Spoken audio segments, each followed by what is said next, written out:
Sergeant Maria Santos crouched behind the concrete barrier, watching Staff Sergeant Coleman dismiss another one of her tactical suggestions with that familiar smirk. "Women are too weak for frontline combat," he'd said just hours earlier, loud enough for the entire squad to hear. This isn't a place for playing soldier. What he didn't know was that in less than 6 hours, she'd be carrying his unconscious body 5 miles through active enemy fire, proving that sometimes the person you underestimate most becomes the one who saves your life.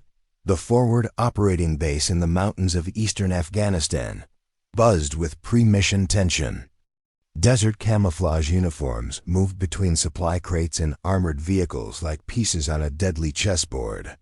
The morning air carried the acrid smell of diesel fuel mixed with the distant smoke of controlled burns, creating an atmosphere that spoke of violence barely held in check. In this environment, where split-second decisions meant the difference between coming home and coming home in a box, respect was earned through action, not given through rank. Maria had been assigned to Bravo Company 3 months ago, replacing a medic who'd been wounded by an improvised explosive device. Her service record was impeccable: 2 tours in Iraq, advanced combat medical training, expert marksmanship ratings, and a Bronze Star for valor earned during a convoy ambush where she'd treated wounded soldiers under direct fire. But none of that seemed to matter to the men who saw only her gender and assumed weakness where there was actually exceptional strength. Staff Sergeant Coleman was the worst of them, a career infantry soldier with 15 years of service who'd made it clear from day one that he considered her presence a liability. He questioned her every decision, undermined her authority with the junior enlisted soldiers, and made snide comments about women in combat whenever she was within earshot. His favorite phrase was administrative burden, suggesting that female soldiers existed primarily to create paperwork and complicate simple military operations. The irony wasn't lost on Maria that Coleman himself had never actually seen heavy combat. His previous deployments had been to relatively quiet sectors, where the most dangerous thing he'd encountered was food poisoning from questionable local cuisine. She, on the other hand, had been in firefights that lasted hours, had performed emergency surgery with mortar falling around her, and had carried wounded soldiers to safety when vehicles couldn't reach their positions. But in the strange mathematics of military prejudice, his assumptions about her gender carried more weight than her proven track record. This morning's mission briefing had been particularly frustrating. Intelligence reports indicated that a high-value target was hiding in a compound approximately 8 miles from their current position. The plan called for a direct assault, but Maria had studied the terrain maps and identified several potential problems with the approach route. When she'd suggested an alternative path that avoided known choke points, Coleman had laughed openly. "Let the real soldiers handle the tactical planning, Santos," he'd said, his voice dripping with condescension. "Why don't you focus on making sure the medical supplies are properly inventoried? That's more your speed." The other soldiers had shifted uncomfortably, but none had spoken up in her defense. In the rigid hierarchy of military culture, challenging a senior non-commissioned officer was dangerous territory. Even when that officer was clearly wrong, Maria had bitten back her response, maintaining the professional composure that had served her well throughout her career. She'd learned early that defending herself against prejudice often backfired, making her appear emotional or unprofessional to observers who were already predisposed to see weakness. Instead, she'd quietly continued her preparation, double-checking her medical kit and studying the mission parameters with the thorough attention to detail that had kept her alive. Through multiple deployments, the compound they were targeting sat in a narrow valley surrounded by ridges that provided excellent cover for enemy fighters. Intelligence suggested that the high-value target had been using the location as a safe house for several weeks, but recent activity indicated he might be preparing to move. The window for capturing him was closing rapidly, making this mission critical to ongoing operations in the region. Failure wasn't just a tactical setback. It was a potential strategic disaster that could affect the entire theater of operations. Coleman's assault plan called for a frontal approach through the valley floor, relying on speed and firepower to overwhelm any resistance. It was a textbook infantry maneuver, the kind taught in basic training and refined through countless exercises. But Maria's alternative route followed, a series of ridgelines that would provide better concealment and multiple escape routes if the mission went wrong. Her approach was more complex, requiring better navigation skills and physical conditioning, but it significantly reduced the risk of walking into an ambush. The mission roster included 12 soldiers, Coleman as squad leader, Maria as the medic, and 10 infantry specialists with various ratings in demolitions, communications, and heavy weapons. They were well equipped and properly trained, but Maria couldn't shake the feeling that Coleman's dismissal of her tactical input was going to create problems. In her experience, the most dangerous missions were the ones where ego overruled careful planning, where someone in authority refused to listen to alternative viewpoints simply because they came from an unexpected source. As the soldiers loaded into their armored vehicles for the journey to the insertion point, Maria found herself thinking about her father, a career Marine who'd taught her that courage wasn't the absence of fear, but action in spite of it. He'd also taught her that the strongest people were often those who appeared weakest to others, and that underestimation could be a powerful tactical advantage if used properly. Today, she had a feeling she was going to need both lessons. Convoy rolled out of the forward operating base as the sun climbed higher in the cloudless sky, kicking up dust clouds that would be visible for miles.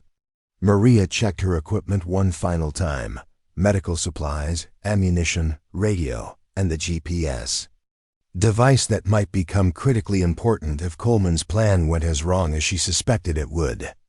In the military, hope for the best but prepare for the worst wasn't just a saying.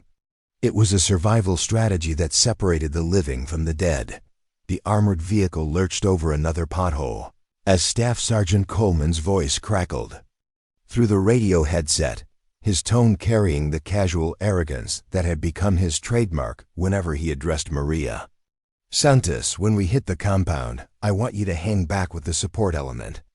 This is going to be a real firefight, not some medical training exercise. The last thing we need is dead weight slowing us down when things get hot." Maria bit her tongue and keyed her radio once to acknowledge the order, though every instinct told her it was tactically unsound. Keeping the medic away from the primary assault team meant that wounded soldiers would have to be carried back to her position rather than receiving immediate treatment where they fell. In urban combat situations, the critical minutes between injury and medical intervention often determined whether someone lived or died. But Coleman had made it clear that her tactical opinions weren't welcome, regardless of how much sense they made. Corporal Mike Patterson, the team's communications specialist, glanced at Maria from across the vehicle's cramped interior. His expression suggested he understood the stupidity of Coleman's decision, but like the others, he wasn't willing to challenge their squad leader's authority. In the strange social dynamics of military units, loyalty to the chain of command often trumped common sense, even when that loyalty put everyone at greater risk. "Roger that, Staff Sergeant," Maria finally replied, her voice professionally neutral, despite the frustration building inside her chest. "I'll establish a casualty collection point approximately 200 meters from the primary objective and coordinate medical evacuation procedures from there." She could have simply acknowledged the order with a brief radio call, but she wanted to make it clear that she understood the tactical implications of his decision better than he did. The convoy consisted of 3 mine-resistant ambush-protected vehicles, each carrying a portion of the assault team and their equipment. Maria was in the second vehicle with 4 infantry soldiers and enough medical supplies to handle multiple casualties, assuming she was allowed to do her job effectively. The soldiers around her were professional and competent, but she could sense their uncertainty about the mission. Coleman's plan was aggressive, but not particularly sophisticated. The kind of direct approach that worked well in training exercises but often fell apart when confronted with unexpected resistance. Staff Sergeant Coleman's reputation in Bravo Company was built more on bluster than battlefield accomplishment. He'd joined the Army straight out of high school in a small town where military service was seen as one of the few paths to stable employment and social advancement. His previous deployments had been to relatively quiet sectors where the primary challenges involved logistical coordination and maintaining equipment rather than engaging enemy fighters. Despite this limited combat experience, he developed an inflated sense of his own tactical expertise, particularly when it came to dismissing suggestions from soldiers he considered inferior. The target compound was located in a cluster of mud brick buildings that had been used by various insurgent groups for the past several years. Intelligence reports suggested that the high-value target, a bomb maker responsible for several attacks on coalition forces, had been using the location as a workshop and safe house.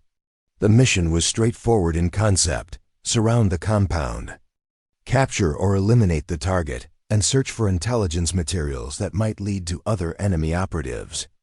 In practice, however, the narrow valley terrain and the compound's defensive advantages made it significantly more dangerous than Coleman seemed to realize. Maria had studied the satellite imagery and topographic maps during the mission briefing, identifying several features that concerned her. The compound sat at the bottom of a natural bowl surrounded by rocky ridges that provided excellent concealment for enemy observers and snipers. The only vehicle access was through a narrow dirt road that wound down from the main highway, creating a natural choke point where the assault team would be vulnerable to ambush. Her alternative approach route would have avoided these obvious dangers, but Coleman had dismissed it as overthinking the tactical situation. The convoy slowed as they approached the turnoff point where they would leave the main highway and begin the descent toward the target area. Through the vehicle's armored windows, Maria could see the terrain opening up into the valley system that held their objective. The landscape was harsh and unforgiving, composed of rocky outcroppings and sparse vegetation that offered little natural cover for advancing troops. It was the kind of environment where tactical mistakes were punished swiftly and brutally. "All cal signs, this is Bravo 6, Coleman's voice came over the radio, using his official designation as squad leader. "We're approaching the insertion point. Prepare for dismount in 5 minutes. Remember, this is a speed and aggression mission. We hit them hard and fast before they know what's happening." His confidence was evident in his tone, but Maria noticed that several of the soldiers in her vehicle exchanged worried glances at his emphasis on speed over careful planning. Private First Class Jennifer Walsh, one of the newer soldiers in the unit, leaned toward Maria and spoke quietly enough that her voice wouldn't carry over the vehicle's engine noise. "Sergeant Santos, what do you think about the approach route? The map makes it look pretty exposed down there." Walsh was barely 20 years old, but she'd shown good instincts during training exercises and wasn't afraid to ask intelligent questions when something didn't make sense. Maria considered her response carefully.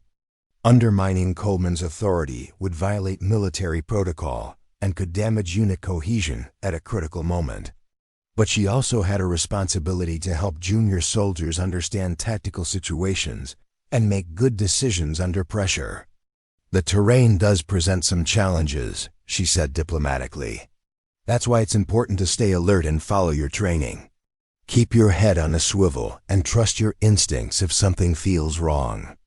The vehicles began their descent into the valley, following the winding dirt road that Coleman had selected as their primary approach route. The road was barely wide enough for their armored vehicles, with steep embankments on both sides that would make it difficult to maneuver if they encountered resistance. Maria found herself automatically cataloging potential cover positions and escape routes, a habit developed through multiple combat deployments where such preparation had often meant the difference between survival and disaster. Staff Sergeant Coleman's voice crackled over the radio again, his tone betraying excitement rather than the calm professionalism that experienced combat leaders typically displayed before contact with the enemy. Bravo elements were approaching the compound. Perimeter. Remember, speed and aggression. Don't give them time to organize resistance. His tactical philosophy seemed to be based on overwhelming force rather than careful maneuvering, an approach that worked well against disorganized opponents, but could be catastrophic when facing well-prepared enemies. The lead vehicle rounded. A bend in the road and the target compound came into view through the dusty windshields. The cluster of buildings looked exactly like the satellite imagery had suggested, but somehow more ominous when seen with human eyes rather than electronic sensors. Maria felt the familiar tightening in her stomach that always preceded combat. Operations. A physiological response that had nothing to do with fear and everything to do with the body's preparation for extreme stress. She'd learned to recognize and use this feeling as a source of enhanced awareness and reaction speed. The first shots came from the ridgeline, exactly where Maria had predicted they would. Muzzle flashes winking like deadly stars against the rocky outcropping 200 meters above the convoy. The distinctive crack of a K-47 rounds echoed through the valley as bullets sparked off the armored vehicles. Reinforced plating. Within seconds, the carefully planned mission had devolved into chaos, with Coleman's voice screaming orders over the radio while his tactical plan fell apart in real time. "Contact left, shouted Corporal Rodriguez from the lead vehicle, his voice tight with adrenaline as he tried to identify the source of incoming fire. The convoy had been caught in a classic L-shaped ambush with enemy fighters positioned on the high ground overlooking their approach route. Maria's alternative path would have avoided this exact scenario, but now they were committed to fighting their way out of a tactical nightmare that could have been prevented with better planning. The compound erupted with activity as armed figures emerged from concealed positions among the buildings. What intelligence had described as a simple safe house was clearly a well-fortified stronghold, with multiple defensive positions and interlocking fields of fire. Coleman's assumption that they would achieve tactical surprise had been completely wrong. The enemy had been waiting for them, probably watching their approach for the past hour through spotters positioned on the surrounding ridges. Staff Sergeant Coleman's voice cut through the radio chatter, his earlier confidence replaced by barely controlled panic. "All elements advance to the compound. We need to get out of this kill zone." His order violated basic small unit tactics, which called for suppressing enemy fire before attempting to maneuver. Instead, he was directing his soldiers to advance directly into prepared defensive positions without adequate fire support or tactical coordination. The second vehicle in the convoy, carrying the demolition specialist and 2 riflemen, took a direct hit from what sounded like a rocket-propelled grenade. The explosion sent the armored vehicle skidding sideways into a drainage ditch, black smoke pouring from its engine compartment. Maria could see figures moving inside the passenger compartment, but the thick smoke made it impossible to determine their condition or whether they needed immediate medical attention. "Bravo 2 is hit. Bravo 2 is hit," came the frantic radio call from Sergeant Hayes, the vehicle commander. "We've got wounded and the vehicle is immobilized. Need immediate assistance." The professional calm that had characterized their radio communications during the approach had been replaced by the sharp urgency of soldiers under fire, fighting for their lives against an enemy that had clearly anticipated their arrival. Maria keyed her radio and tried to establish communication with Coleman, but his vehicle was already moving toward the compound in what appeared to be a desperate attempt to reach cover among the buildings. "Bravo 6, this is Doc, requesting permission to move to Bravo 2's position to treat casualties," she transmitted, using the call sign that identified her as the unit's medic. The wounded soldiers in the disabled vehicle needed immediate attention, but she couldn't abandon her position without orders. "Negative, Doc. Maintain your position until we secure the objective." Coleman's response came back immediately, his voice strained with the kind of stress that led to bad decisions.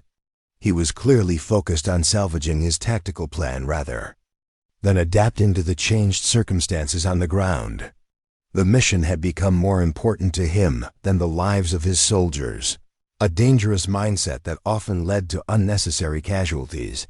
The enemy fire was intensifying with additional muzzle flashes appearing on multiple ridgelines surrounding the valley. What had initially appeared to be a small defensive force was revealing itself to be a much larger and better organized unit. The high-value target they'd come to capture had apparently been expecting them, turning the mission from a surprise raid into a carefully orchestrated trap that Coleman had walked directly into. Private Walsh, who was positioned near Maria behind a rocky outcropping, pointed toward the disabled vehicle where figures could be seen moving near the passenger compartment. "Sergeant Santos, I can see someone trying to get out of Bravo 2. It looks like they're hurt pretty bad." Her voice carried the tension of a young soldier experiencing serious combat for the first time, but she was maintaining her composure and providing useful information. Maria raised her binoculars and focused on the smoking vehicle. Hayes, she could make out Sergeant Hayes attempting to drag another soldier clear of the wreckage. The wounded man appeared to be unconscious, his body limp as Hayes struggled to move him to a position of relative safety behind the vehicle's armored bulk. Without immediate medical intervention, serious injuries could quickly become fatal in the harsh environment of the Afghan mountains. The sound of incoming mortar added a new dimension to the chaos as enemy rounds began falling around the convoy's position. The explosion sent clouds of dust and rock fragments into the air, reducing visibility and making coordination between the scattered elements of Coleman's force even more difficult. The enemy had clearly planned this engagement carefully, positioning weapon systems to create overlapping fields of fire that would prevent the American forces from maneuvering effectively. Coleman's voice came over the radio again, but his transmission was broken and difficult to understand due to radio interference and the sound of nearby explosions. Advanced. Compound. Heavy resistance. Need support. The fragmentary communication suggested that his assault team was encountering significantly more opposition than expected, confirming Maria's earlier assessment that the intelligence estimates had been grossly inadequate. The tactical situation was deteriorating rapidly, with American forces scattered across the valley floor and taking fire from multiple directions. Coleman's plan had called for a coordinated assault that would overwhelm enemy defenses through speed and firepower, but the reality was a disorganized battle, where individual elements were fighting for survival rather than working toward a common objective. The mission was failing catastrophically, and soldiers were going to die unless someone took control of the situation. Maria could see muzzle flashes from at least 6 different positions on the surrounding ridges, indicating an enemy force much larger than intelligence had predicted. The compound itself was fortified with heavy weapons that could engage targets at extended ranges, while the narrow valley provided no escape routes for vehicles caught in the killing zone. Coleman had led his soldiers into exactly the kind of tactical disaster that experienced combat leaders spent years learning to avoid. The radio crackled with increasingly desperate calls for support, as the various elements of Bravo Company found themselves pinned down by accurate enemy fire. "This is Bravo 4. We're taking heavy casualties and can't advance. Request immediate extraction." The voice belonged to Staff Sergeant Williams, a veteran infantry leader whose calm demeanor was notably absent from his transmission. If Williams was calling for extraction, the situation had moved beyond salvageable. During her second deployment to Iraq, Maria had spent 3 months attached to a specialized reconnaissance unit that operated deep behind enemy lines. While other medics learned to treat casualties in relatively secure forward operating bases, she had mastered the art of combat medicine under the most extreme conditions imaginable. Her training included advanced trauma surgery, combat pharmacology, and tactical medicine techniques that most military medics never encountered. More importantly, she had developed an intuitive understanding of battlefield dynamics that allowed her to predict where casualties would occur and position herself accordingly. The reconnaissance unit had taught her skills that went far beyond standard medical training. She learned to navigate using only map and compass when GPS systems failed, to identify safe routes through hostile territory, and to move silently through terrain that would challenge experienced infantry soldiers. During one particularly dangerous mission, she had successfully guided a wounded patrol 15 miles through enemy-controlled territory to reach a extraction point, using terrain features and weather patterns to avoid detection by hostile forces. Expertise in combat survival wasn't limited to navigation and stealth techniques. Maria had completed advanced courses in field medicine that covered everything from emergency surgery, under fire, to the psychological management of wounded soldiers in extreme stress situations. She understood how shock affected decision-making, how pain medications could impair judgment, and how to maintain the fighting effectiveness of wounded personnel when evacuation wasn't immediately possible. These skills had saved lives during her previous deployments, but Coleman had never bothered to review her training records or understand her actual capabilities. The tactical disaster unfolding in the valley was following patterns that Maria recognized from her extensive combat experience. Enemy forces had positioned themselves to create what military tacticians call the killing box, a geographic area where multiple weapon systems could engage targets without risking friendly fire incidents. The American forces were trapped in the center of this box, with limited cover and no clear escape routes. Coleman's direct assault approach had played exactly into the enemy's defensive strategy, suggesting that their opponents possessed sophisticated tactical knowledge and significant combat experience. Maria's understanding of the terrain came from hours spent studying topographic maps and satellite imagery before the mission. While Coleman had focused on the most direct route to the objective, she had identified several alternative paths that followed natural cover and concealment features.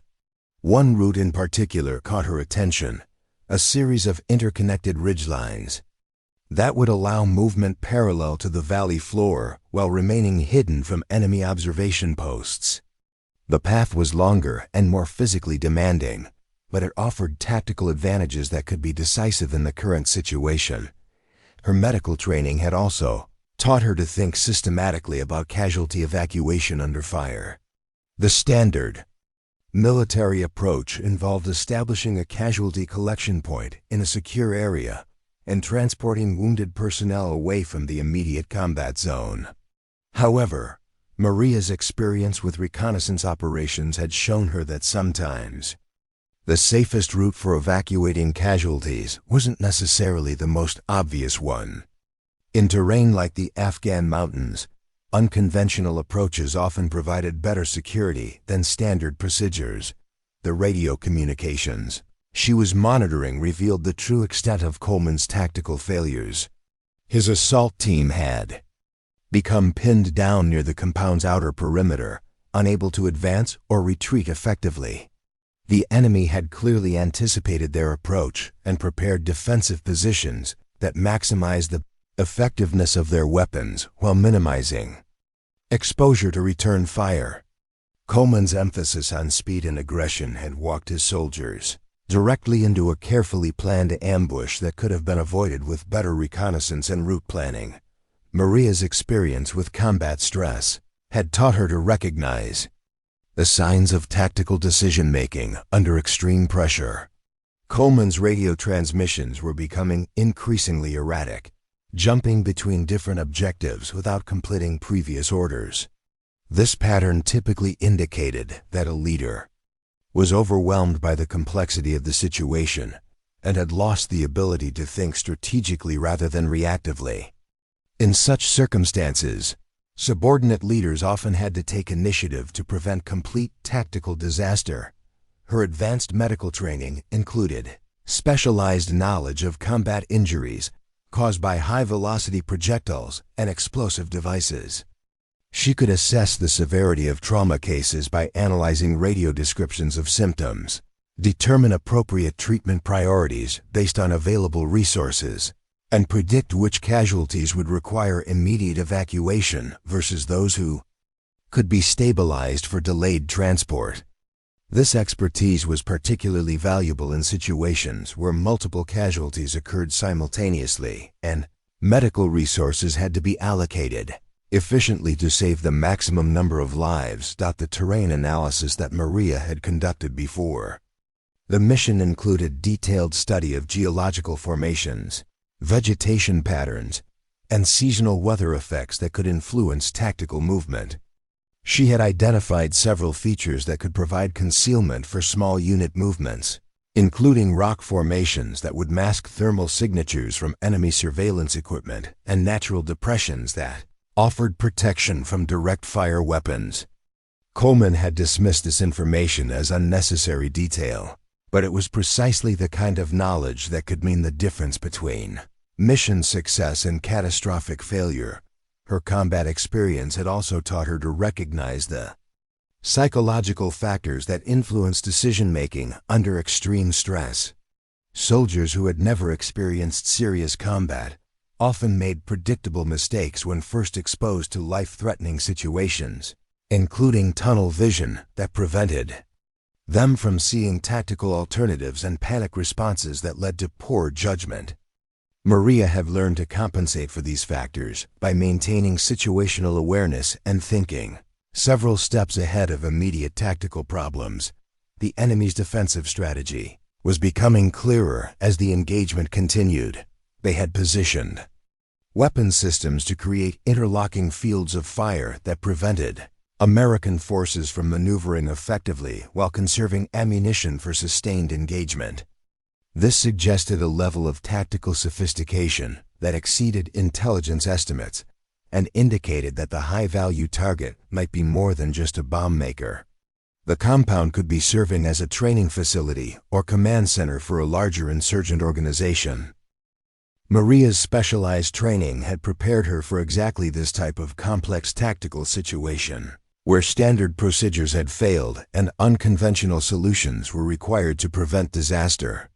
Her combination of advanced medical skills, terrain analysis expertise, and combat experience under extreme conditions gave her unique capabilities that could potentially salvage the mission and save lives. The question was whether she would have the opportunity to use these skills before Coleman's tactical failures resulted in unnecessary casualties. The radio crackled with Staff Sergeant Coleman's increasingly desperate voice as his assault team found themselves completely pinned down near the compound's outer wall. All call signs, this is Bravo 6. We are taking heavy casualties and cannot advance. The enemy has machine gun positions covering all approaches. His transmission was punctuated by the distinctive sound of incoming automatic weapons fire, confirming that his frontal assault had failed catastrophically. The confidence that had characterized his earlier communications had been replaced by barely controlled panic as the reality of his tactical situation became undeniable. Bravo 6, this is Bravo 4, came the strained voice of Staff Sergeant Williams from another position. We've got 3 wounded and are running low on ammunition. The enemy has us zeroed from multiple positions. We need immediate support, or we're going to be overrun. Williams was a veteran with 2 previous combat deployments, and his assessment carried the weight of hard-earned experience. If he was calling for help, the situation had moved beyond anything that aggressive tactics could solve. The disabled vehicle continued to burn in the drainage ditch, with Sergeant Hayes still trying to extract wounded soldiers from the wreckage. Maria could see through her binoculars that at least 2 soldiers were unconscious and bleeding heavily, requiring immediate medical attention that Hayes couldn't provide while under direct enemy fire. The tactical medic assigned to Hayes's vehicle had been injured in the initial RPG attack, leaving the wounded soldiers without proper medical care at the most critical moment. Coleman's voice came over the radio again. but his transmission was broken and difficult to understand due to interference and the stress affecting his speech patterns. Command heavy resistance request immediate artillery support you're close. He was calling for artillery strikes on enemy positions that were within a few hundred meters of his own location. A desperate measure that indicated he had lost confidence in his ability to maneuver out of the ambush zone through tactical means. The enemy fire was intensifying rather than diminishing, suggesting that the initial assault had not degraded their capabilities as Coleman had predicted. Machine gun positions on the ridgelines were delivering accurate suppressive fire that prevented American forces from moving, while mortar rounds continued to fall around their scattered positions. The compound itself appeared to contain heavy weapons that could engage targets at extended ranges, including what sounded like a recoilless rifle that was systematically targeting American vehicles. Maria monitored the radio traffic while conducting her own tactical assessment of the deteriorating situation. The enemy had clearly planned this engagement carefully, positioning weapon systems to create overlapping fields of fire that prevented effective maneuver by conventional infantry tactics. Coleman's emphasis on speed and aggression had played directly into their defensive strategy, allowing them to channel American forces into predetermined killing zones where their weapons could be most effective. "Doc, this is Hayes," came a new voice over the emergency medical frequency. "I've got 2 critical casualties who need immediate evacuation. One has a sucking chest wound, and the other has severe bleeding from what looks like shrapnel wounds to the abdomen. I can't move them without medical support, and we're still taking fire from the ridge." Hayes was trying to maintain professional composure, but Maria could hear the desperation in his voice as he described injuries that would be fatal without immediate intervention. The standard military protocol for this situation would involve establishing a casualty collection point in a secure area and coordinating helicopter evacuation for the wounded soldiers. However, the current tactical situation made helicopter operations impossible due to the enemy's control of the surrounding high ground. Any aircraft attempting to land in the valley would be vulnerable to ground fire from multiple directions, effectively trapping the wounded soldiers in a combat zone where their condition would continue to deteriorate. Coleman's latest transmission revealed the full extent of his tactical confusion. "All elements, we need to consolidate our position and wait for reinforcement, maintain defensive positions, and conserve ammunition." He was essentially ordering his scattered forces to remain stationary in positions where they were vulnerable to enemy fire, abandoning any attempt to complete the mission or extract wounded personnel. His leadership had devolved from aggressive incompetence to passive paralysis in the face of unexpected resistance. The enemy's tactical superiority was becoming more apparent with each passing minute. They had positioned spotters on multiple ridgelines who could observe American movements and direct fire from concealed weapons positions. Their communication systems appeared to be functioning effectively, allowing coordinated engagement of targets across the entire valley floor. The high-value target that Coleman had come to capture was clearly part of a much larger and more sophisticated organization than intelligence had indicated. Maria could hear additional radio traffic on military frequencies indicating that higher headquarters was becoming aware of the tactical disaster unfolding in the valley. "Bravo 6, this is battalion talk. What is your current status? We're showing multiple casualty reports and requests for fire support."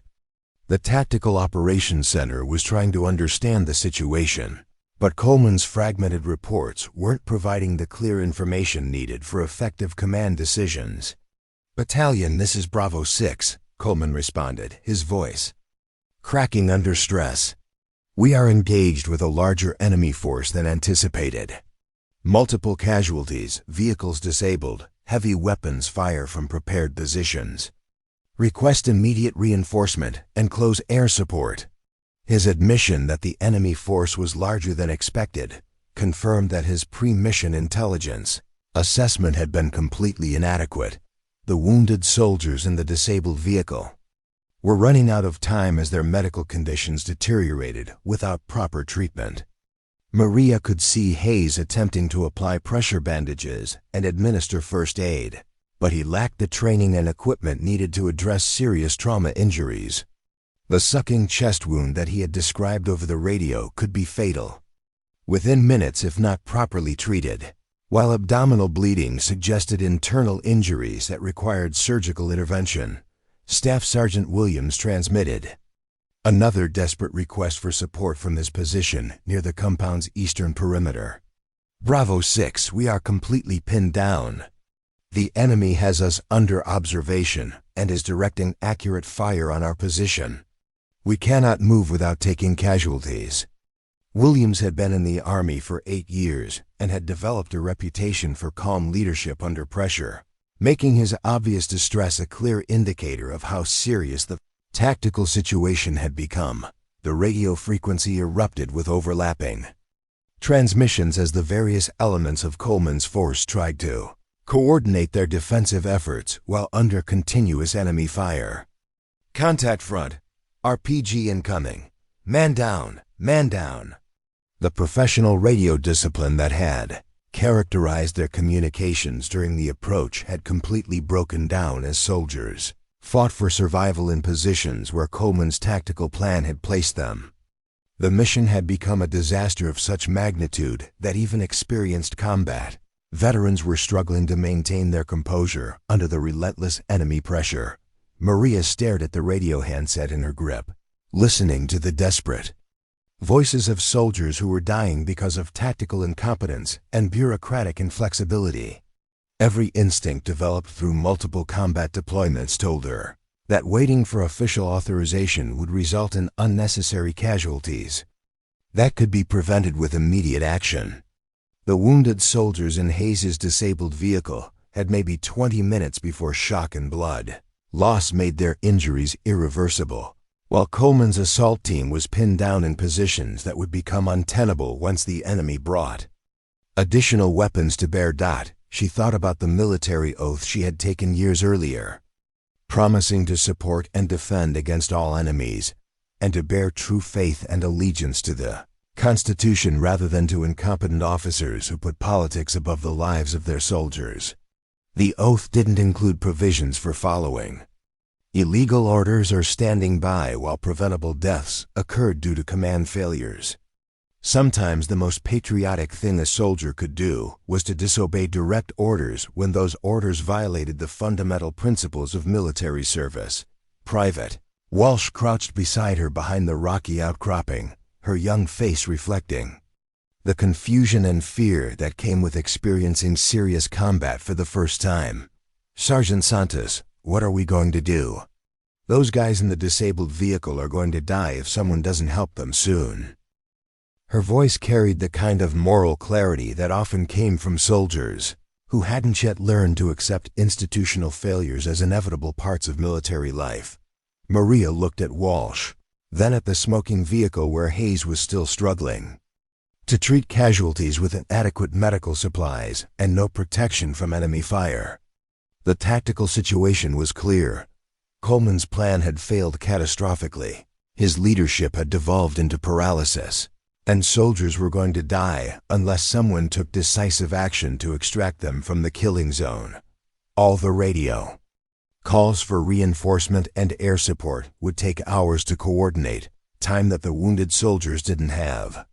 Walsh, I need you to maintain this position and monitor the radio, Maria said, her voice carrying the calm authority that came from absolute certainty about the right course of action. If anyone asks where I am, tell them I'm conducting medical evacuation procedures for wounded personnel. That's not technically a lie, and it might buy us some time before someone tries to stop what I'm going to do. She began checking her equipment with the methodical precision of a soldier preparing for a dangerous mission. Her medical kit contained everything needed to treat serious trauma injuries, including chest seals for sucking wounds, combat tourniquets for controlling massive bleeding, and pain medications that could keep wounded soldiers conscious during Evacuation. Her personal weapon was loaded with a full magazine, and she carried additional ammunition for extended operations. While her GPS device contained waypoint data for the alternative route she had identified during mission planning.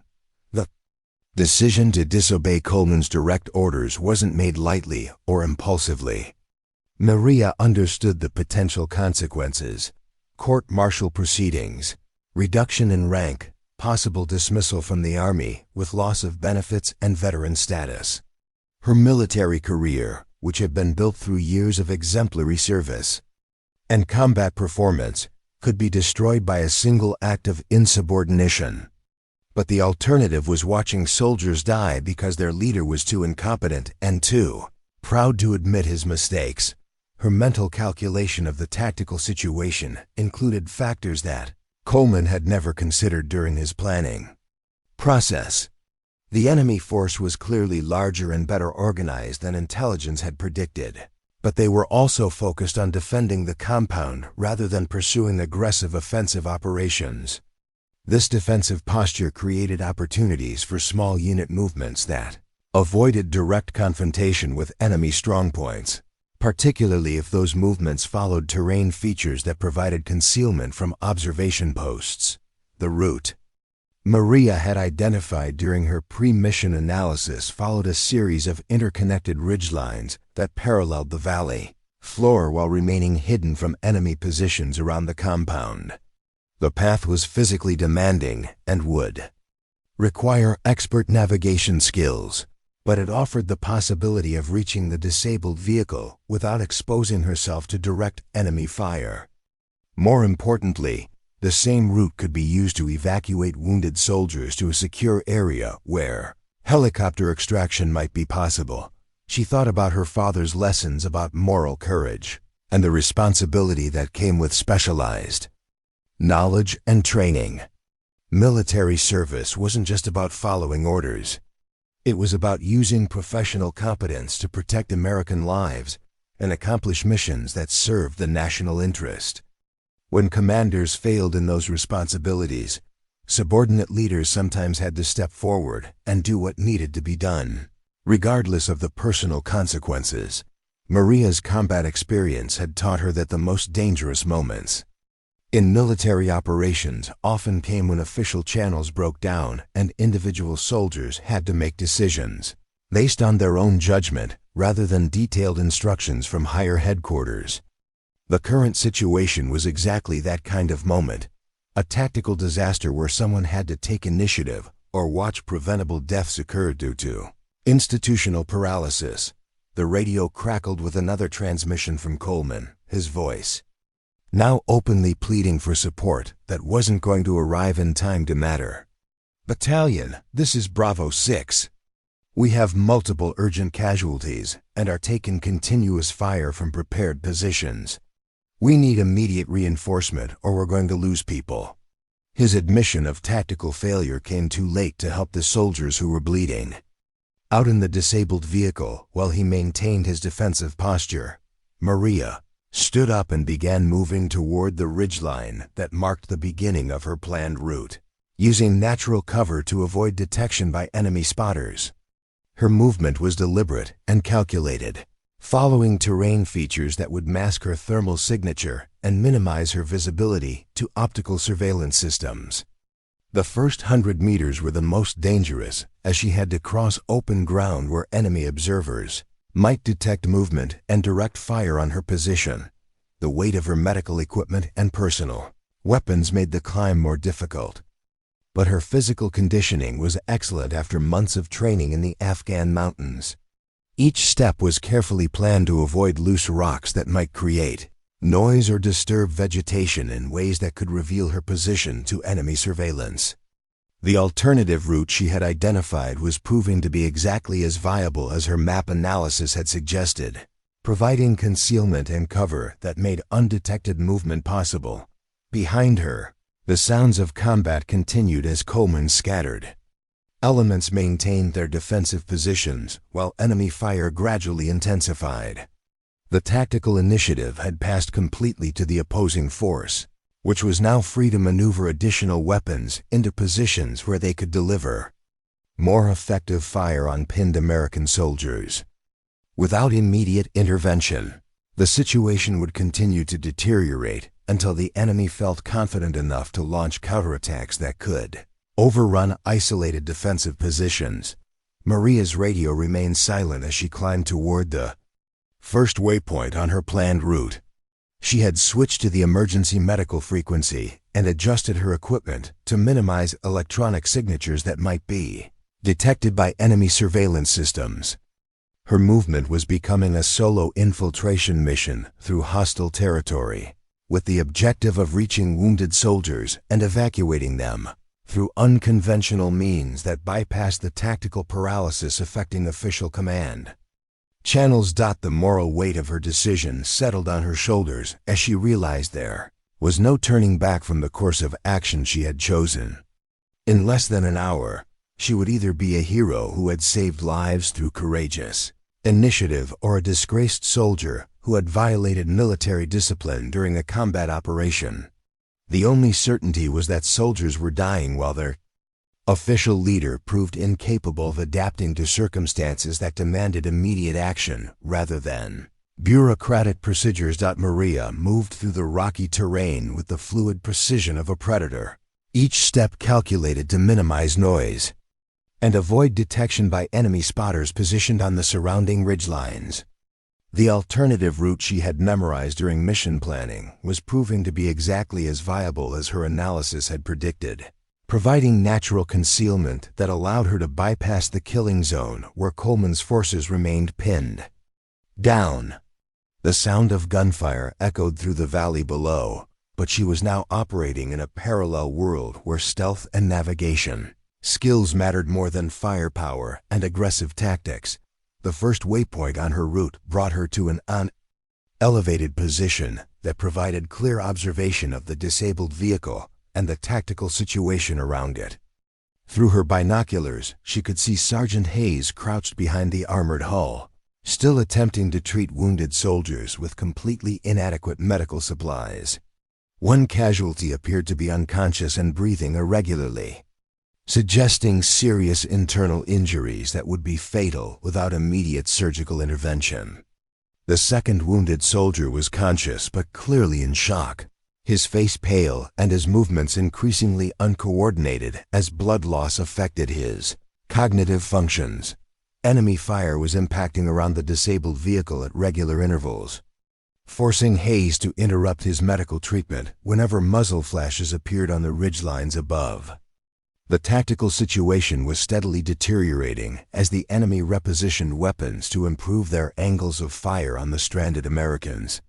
Maria could identify at least 3 different machine gun positions that had clear lines of sight to the vehicle, making any conventional rescue attempt virtually suicidal for anyone without detailed knowledge of the terrain features that provided concealment. The descent toward the vehicle required expert navigation through a maze of rock formations and seasonal drainage channels that offered protection from direct observation. Maria's route followed natural dead spaces in the enemy's fields of fire, areas where the geometry of the terrain prevented effective engagement even when her position was known. Her movement was deliberately slow and methodical, prioritizing stealth over speed because detection would result in concentrated fire that could eliminate her before she reached the casualties. Hayes spotted her approach when she was still 50 meters away, his expression shifting from despair to amazement as he realized that help was actually coming. "Doc, Jesus Christ, how did you get here?" he whispered urgently, his voice carrying relief and disbelief in equal measure. Coleman said all medical personnel were ordered to maintain their positions until the situation stabilized. "I thought we were on our own down here." Maria reached the disabled vehicle and immediately began assessing the wounded soldiers, her training taking over as she evaluated the severity of their injuries and determined treatment priorities. The first casualty had sustained penetrating trauma to the chest cavity, creating a pneumothorax that was preventing normal breathing and would soon result in cardiovascular collapse. The second soldier had multiple shrapnel wounds to the abdomen, with signs of internal bleeding that required immediate evacuation to a surgical facility. "Hayes, I need you to maintain security while I work on these casualties," she said, her voice calm and professional despite the incoming fire that continued to impact around their position. "The enemy has this location zeroed, but they're not using heavy weapons because they probably want to capture the vehicle intact. That gives us maybe 20 minutes before they bring up RPGs or recoilless rifles that can penetrate the armor." She began treating the chest wound first, using a specialized seal to restore normal breathing patterns, while simultaneously establishing intravenous access for fluid replacement. Her movements were precise and efficient, reflecting thousands of hours of training in combat medicine under simulated battlefield conditions. The wounded soldier's breathing improved immediately as the pneumothorax was relieved, but his overall condition remained critical and would require definitive medical care within the next hour. The second casualty required more complex treatment due to the internal bleeding suggested by his symptoms and vital signs. Maria administered pain medication and began fluid resuscitation while conducting a rapid assessment of his abdominal injuries. The shrapnel wounds were too numerous and too deep to treat effectively in the field, meaning that his survival depended on rapid evacuation to a combat support hospital with surgical capabilities. "Doc, we've got movement on the ridgeline," Hayes reported, his voice tight with tension as he observed enemy positions through his rifle scope. "It looks like they're repositioning crew-served weapons to get better angles on our position. Whatever you're planning to do, we need to do it fast before they bring heavier firepower to bear." Maria had already anticipated this development during her route planning and had identified an evacuation path that would allow her to move both casualties to a secure area where helicopter extraction might be possible. The route was physically demanding and would require carrying wounded soldiers across difficult terrain, but it offered the only realistic chance of getting them to definitive medical care before their injuries became irreversible. "Hayes, I'm going to evacuate both casualties using an alternative route that bypasses enemy observation posts," she explained while continuing her medical treatment. "The path follows terrain features that provide concealment, but it's going to require carrying them approximately 3 miles to reach a potential landing zone. I need you to help me get them prepared for movement." The process of preparing wounded soldiers for evacuation under fire required specialized techniques that balanced medical stabilization with tactical mobility. Maria secured the chest seal and intravenous lines to prevent displacement during movement, while also ensuring that the casualties could be transported without exacerbating their injuries. The unconscious soldier would have to be carried in a fireman's carry, while the second casualty might be able to walk with assistance if his pain could be adequately controlled. Enemy fire intensified as machine gun positions on multiple ridgelines began coordinating their engagement of the disabled vehicle. The incoming rounds were creating sparks and fragments as they impacted the armored hull, while near misses sent dust and rock splinters into the air around their position. Hayes returned fire with his M4 carbine, but his individual weapon had little effect against enemy positions that were protected by rock formations and distance. "Doc, they're definitely moving heavier weapons into position," Hayes reported between bursts of return fire. "I can see what looks like a recoilless rifle team setting up on the northern ridge. Once they get that thing operational, this vehicle isn't going to provide protection anymore." His tactical assessment confirmed Maria's time estimates. They had maybe 10 minutes before enemy heavy weapons could penetrate the armored vehicle and eliminate everyone inside, the radio crackled with Coleman's voice as he attempted to coordinate support for the disabled vehicle from his own precarious position near the compound. "Any cal sign, this is Bravo 6. Hayes, what is your status?" "We're trying to organize a relief force, but we're still pinned down by enemy fire." His transmission revealed that he had no immediate plans for extracting the wounded soldiers and was essentially hoping that the tactical situation would somehow improve without decisive action. Maria completed her medical treatment and began organizing the evacuation, using her GPS device to verify the waypoints on her planned route while explaining the movement plan to Hayes. "We're going to move in bounds, with you providing security while I carry the most seriously wounded casualty.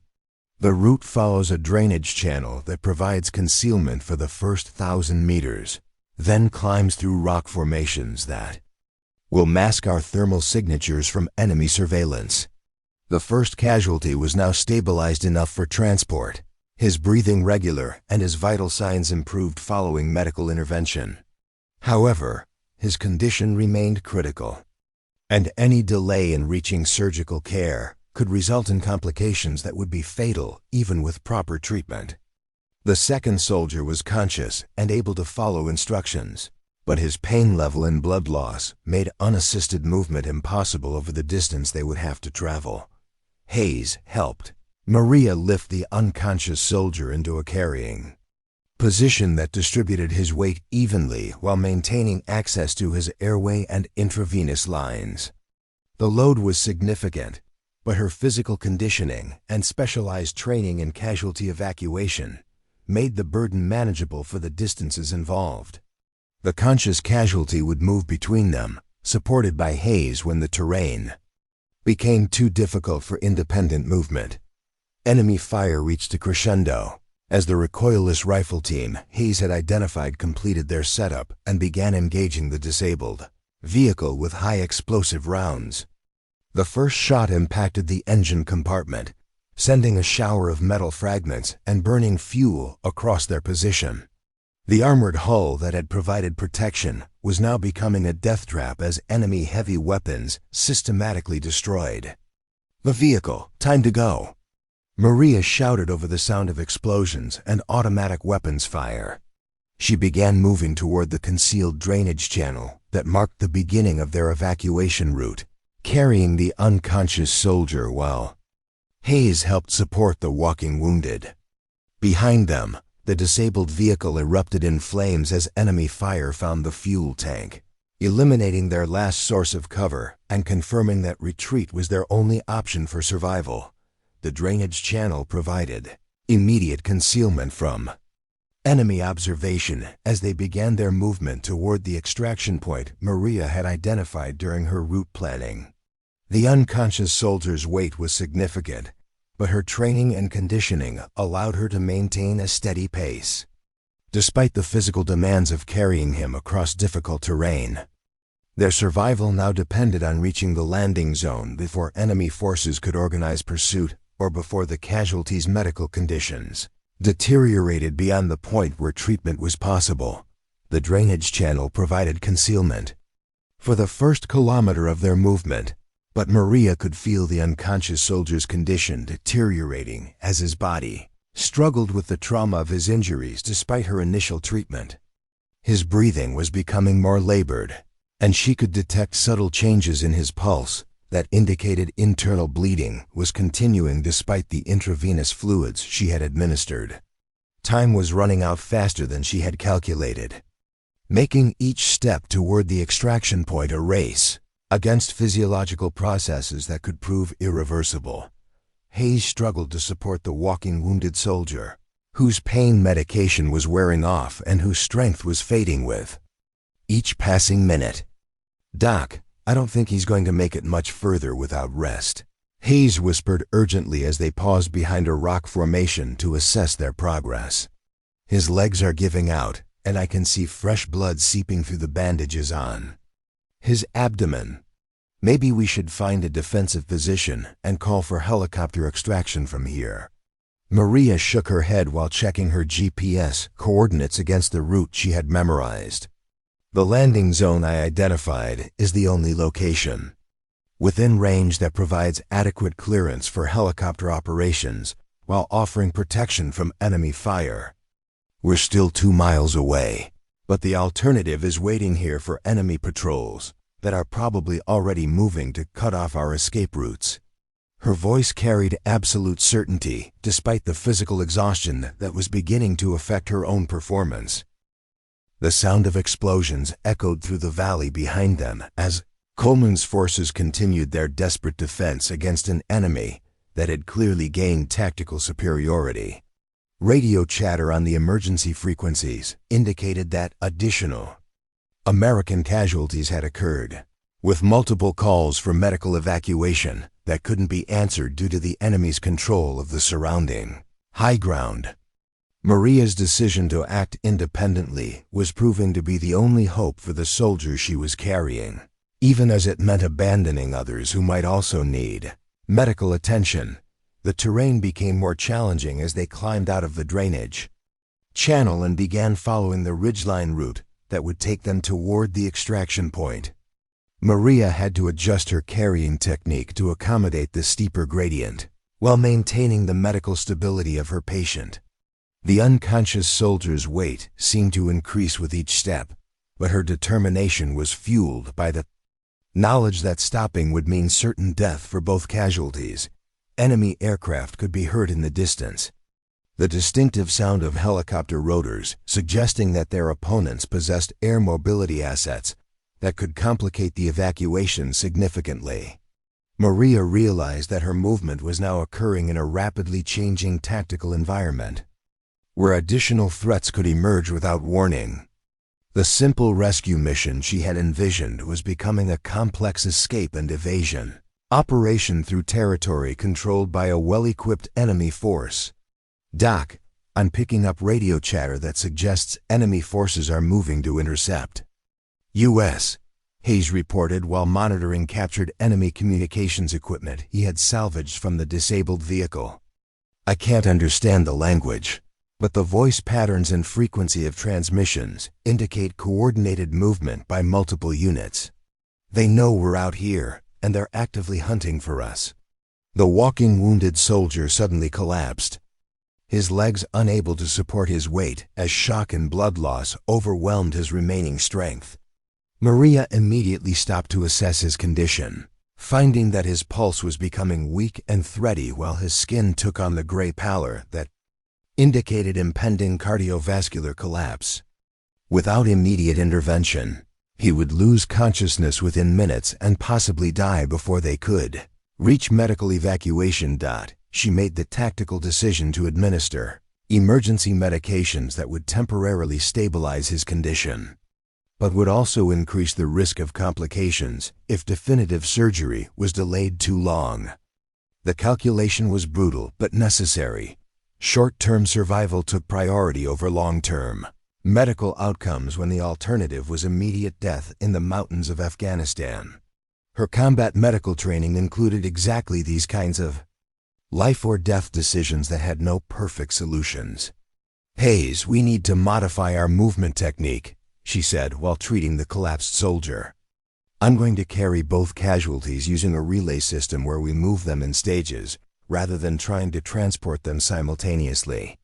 It will take longer, but it's the only way to ensure both of them reach the extraction point alive." Her voice remained calm and professional, despite the almost impossible physical demands of her proposed solution. The relay evacuation technique required Maria to carry the unconscious soldier approximately 500 meters to a concealed position, then return for the walking wounded and transport him to the same location. The process would have to be repeated multiple times across the remaining distance to the landing zone, effectively tripling the physical effort required while increasing their exposure to enemy detection. However, attempting to move both casualties simultaneously had become impossible due to their deteriorating medical conditions. Maria began the first relay, carrying the unconscious soldier across terrain that challenged even her exceptional physical conditioning. The weight of his body combined with her medical equipment and personal weapons created a load that pushed her strength to its absolute limits. Each step required careful placement to avoid loose rocks or unstable ground that could result in a fall that would injure both her and her patient. The route she had planned was proving to be exactly as difficult as she had anticipated, but it remained their only viable option for reaching safety. Behind her, Hayes maintained security while monitoring the condition of the second casualty, who remained conscious but was clearly struggling with pain and weakness that made unassisted movement impossible. The sound of distant helicopter rotors was growing louder, suggesting that enemy air assets were conducting search patterns that could locate their position if they remained exposed for too long. Time was running out on multiple fronts, creating a cascade of tactical problems that demanded immediate solutions. The first stage of the relay took 45 minutes to complete, leaving Maria physically exhausted but determined to continue the evacuation. The unconscious soldier's condition had remained stable during the movement, suggesting that her medical treatment was maintaining his vital functions, despite the stress of transport across difficult terrain. However, she could see signs of fatigue in her own performance that indicated the sustainability of her approach was questionable over the remaining distance. When she returned to collect the second casualty, Hayes reported that enemy ground forces were definitely moving in their direction based on the radio intercepts he continued to monitor. "Doc, we've got maybe an hour before they reach this area based on the movement patterns I'm tracking. After that, we're going to be dealing with active pursuit rather than just avoiding detection." His tactical assessment added urgency to an already desperate situation. The second stage of the relay evacuation proved even more challenging as Maria's physical reserves were depleted by the previous effort. The walking wounded soldier had lost additional strength during the waiting period, making him dead weight that had to be carried rather than supported. Her technique had to be modified again to accommodate his complete inability to assist in his own movement, further increasing the physical demands on her already exhausted body. Halfway through the second relay, Maria heard the distinctive sound of incoming helicopter rotors that were much closer than the previous aircraft. Through a gap in the rock formations, she could see an enemy helicopter conducting a search pattern that would bring it directly over their position within minutes. The aircraft appeared to be equipped with thermal imaging systems that could detect human signatures.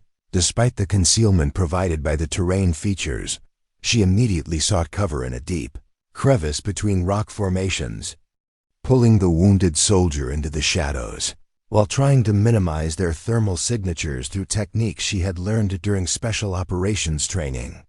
The helicopter passed overhead twice, its crew clearly searching for the American soldiers who had escaped from the disabled vehicle. The aircraft lingered in the area for several minutes before moving on to search other locations, but Maria knew it would return with additional assets if any trace of their movement was detected. The near detection by enemy aircraft forced Maria to modify her evacuation plan once again, selecting a route that provided better overhead concealment while accepting increased ground-level exposure to enemy patrols. The tactical situation was becoming increasingly complex as multiple threats converged on their position, requiring constant adaptation of techniques that were already pushing the limits of what was physically possible for a single person to accomplish. When she finally completed the transport of both casualties to the predetermined extraction point, Maria discovered that the landing zone she had identified was not as secure as her map analysis had suggested. Enemy positions on distant ridgelines could observe aircraft movements in the area, making helicopter evacuation extremely dangerous for any crew that attempted to reach them. Her careful planning had brought them to safety from immediate threats, but had not solved the fundamental problem of extracting wounded soldiers from territory controlled by hostile forces. The radio crackled with transmission from an inbound medical evacuation helicopter that had been dispatched despite the dangerous tactical situation. Any American forces in Grid Square 4721, this is Dustoff 73. We are inbound for medical evacuation but are taking fire from multiple positions. Can you provide security for our landing? The pilot's voice carried the professional calm of someone who had performed similar missions under fire. But Maria could detect underlying tension that suggested the situation was extremely dangerous. Hayes immediately responded with their exact coordinates and a tactical assessment of the landing zone, while Maria prepared both casualties for rapid loading onto the aircraft.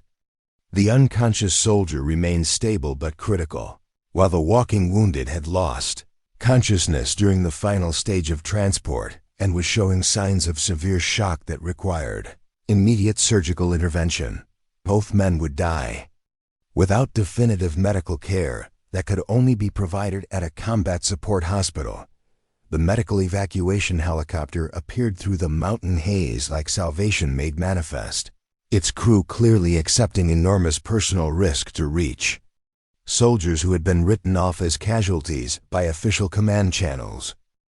As the aircraft settled onto the improvised landing zone, Maria realized that her impossible journey through enemy territory had accomplished exactly what Coleman's conventional tactics had failed to achieve: the successful evacuation of wounded American soldiers who would live to fight another day because someone had been willing to act when action was required rather than permission was granted. The medical evacuation helicopter lifted off with both casualties secured aboard, disappearing into the mountain haze as enemy fire erupted from distant ridgelines. Maria and Hayes made their way back to the main force, where they found Coleman's assault team finally extracting from their defensive positions after suffering 3 additional casualties during the prolonged engagement. The mission had failed completely, with the high-value target escaping and American forces retreating under fire. 3 hours later, Maria stood in the debriefing room at the forward operating base, facing a panel of senior officers who had flown in to investigate the tactical disaster. Coleman sat at the far end of the table, his earlier arrogance replaced by the hollow stare of an officer whose career had just ended. The casualties he had dismissed as acceptable losses were alive because of actions he had specifically forbidden.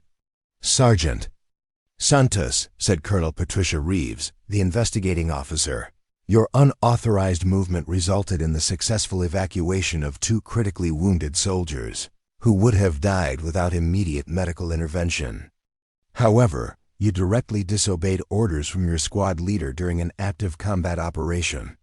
How do you justify these actions?" Maria looked directly at Coleman before responding. "Ma'am, Staff Sergeant Coleman told me that women were too weak for frontline combat. He was wrong. I carried him and another soldier 5 miles through enemy fire because strength isn't measured by prejudice. It's measured by the willingness to act when lives are at stake, regardless of who gives you permission." The room fell silent as the full impact of her words settled on everyone present. Coleman's face reddened, but he said nothing. The other officers exchanged glances that suggested Maria's point had been made, more effectively than any formal argument could have achieved. Colonel Reeves consulted her notes before continuing. "The medical personnel at the Combat Support Hospital report that both casualties you evacuated would have died within the hour if they hadn't received immediate treatment. Your actions directly saved 2 American lives." She paused, looking around the room. "Effective immediately, you're being recommended for the Silver Star and promotion to Staff Sergeant. You'll also be transferred to a Special Operations Medical Unit where your skills can be properly utilized." 6 months later, Maria stood before a formation of soldiers at Fort Bragg, wearing the Silver Star and the chevrons of a Staff Sergeant. She was now an instructor in advanced combat medicine, teaching other soldiers that sometimes the impossible was just another word for difficult. Her story had become legend throughout the medical corps, proof that courage and competence mattered more than prejudice and protocol. In the audience, she spotted several young female soldiers whose faces reflected the same determination she had felt that day in Afghanistan. They understood that strength came in many forms, and that sometimes the person everyone underestimated was the one who saved lives when it mattered most. What incredible act of courage have you witnessed that defied everyone's expectations? Share your story in the comments below. And if you enjoyed this tale of determination triumphing over prejudice, don't forget to hit that subscribe button and join our community. We bring you real stories of ordinary people doing extraordinary things every week. Ring the notification bell so you never miss these inspiring moments that prove the human spirit is truly unstoppable.